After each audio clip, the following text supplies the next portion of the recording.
Ladies and gentlemen, welcome. Today we're going to talk about the US and the EU AI governance. So Nick, Nick, why are we talking about this?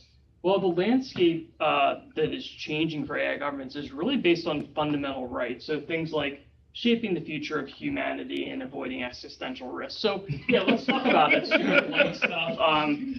So it affects users of systems. It's going to affect our clients. It's going to affect us as employees, but also us as consumers and just as people. So very cool stuff. We're going to look at really quickly at the US policy, the EU policy, US and EU coordination, and some final thoughts here, which is going to be just amazing. First up on the list is the US blueprint for, the US AI blueprint of rights. And this came out on October 30th, 2022. The scope really of this is public rights. So this is really high level. It's a set of principles or again, a blueprint for fundamental rights for people. And some of those things are safe and effective systems, AI systems in this case, free from bias and safe for public use, algorithmic discrimination practices, protect individuals from discrimination or reinforced bias, data privacy, controlling of your personal data, very similar to GDPR in the EU, and notice and explanation here, and being informed when you're communicating with the chatbot and that sort of thing. And then also having an option to actually fall back onto a human taking over if you're in the middle of a workflow where AI is being utilized. So challenging decisions made by AI systems. So this kind of set it off in October of 2022. And then in October 30th, 2023, there was the executive order on the safe, secure, and trustworthy development and use of artificial intelligence. Super easy to say. But this was policies, principles, some definitions about what types of, how to define actually AI, and dates that they're setting for upcoming regulations and actual laws. So this is definitely one to check out. I do want to note here that the scope is mostly federal agencies and contractors at this point. So now we're going to move over to what's happening over in the EU, because you're probably wondering that, right? Or maybe you're not. Yeah. They've been working on it for a while. So on March 13th of 2024, they came out with the EU AI Act, and this is pretty big. This has a lot more teeth, people are saying, than what the US is doing right now. And some of the exemptions are things for military, national security, research, and non-professional purposes. So it's really limiting it to really like the private sector at this point. So some of the provisions we're going to talk really quickly about risk-based approach that they're going to take. So this is really just doing a risk assessment, right? Prohibiting certain AI uses. So this is things like subliminal techniques to, make people do things, or social scoring, basically. Some really scary stuff.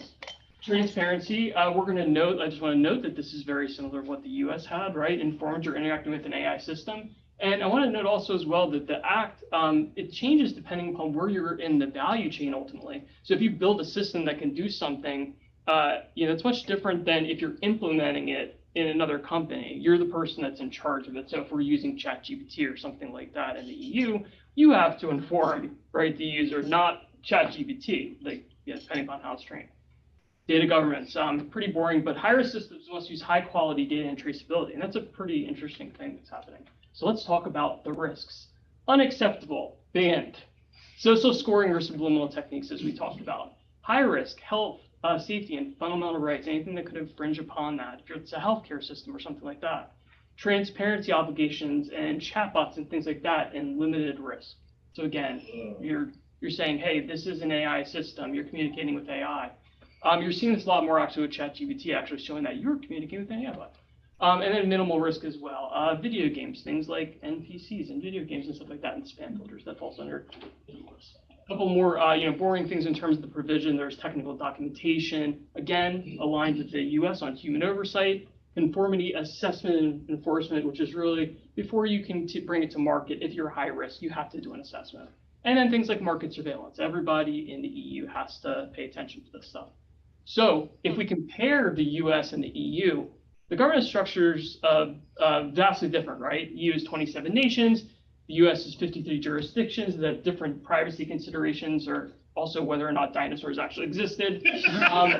In April 1st of 2022, there was an MOU between the US and the EU. That's a memorandum of understanding. Basically, we're going to talk about research and testing. We're going to sit on scientific approaches and enhancing safety, and also promoting a broader initiative, hopefully across other countries.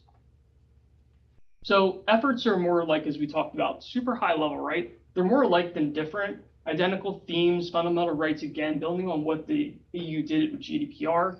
Major differences are really the EU is going to fine more quickly. They have more regulations more quickly. The US is going to let us innovate a bit more. So this is the big difference right now. We expect more laws to come out in the US, but again, based on that, the executive order, there's time frame set for it. So we're still waiting to see what happens here. So let's switch gears really quickly, talk about frameworks for best practices of AI usage. There's a bunch of them, right?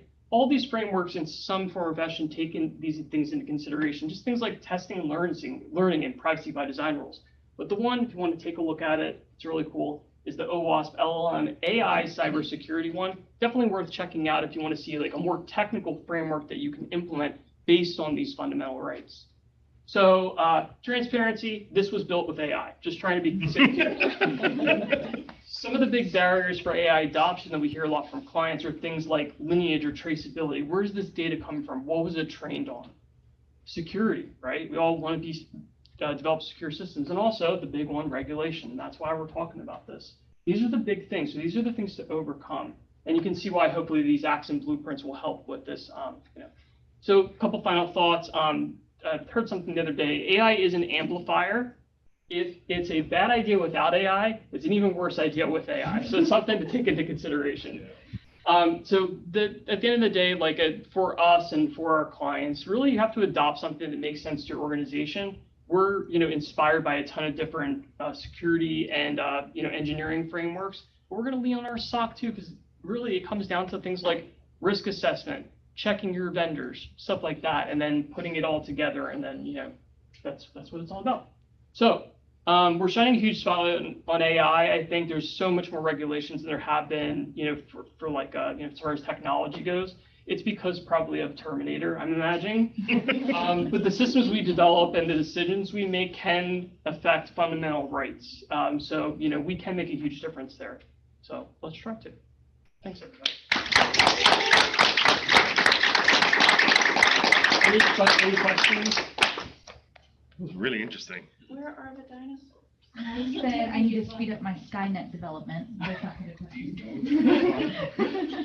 Yes. Yes, we do need to.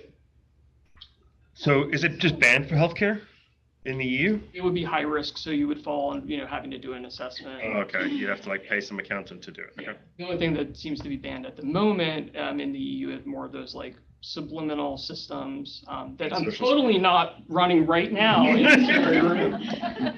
And then things like social scoring. So based on, again, AI systems. So. Thank you, Nick. Thank you.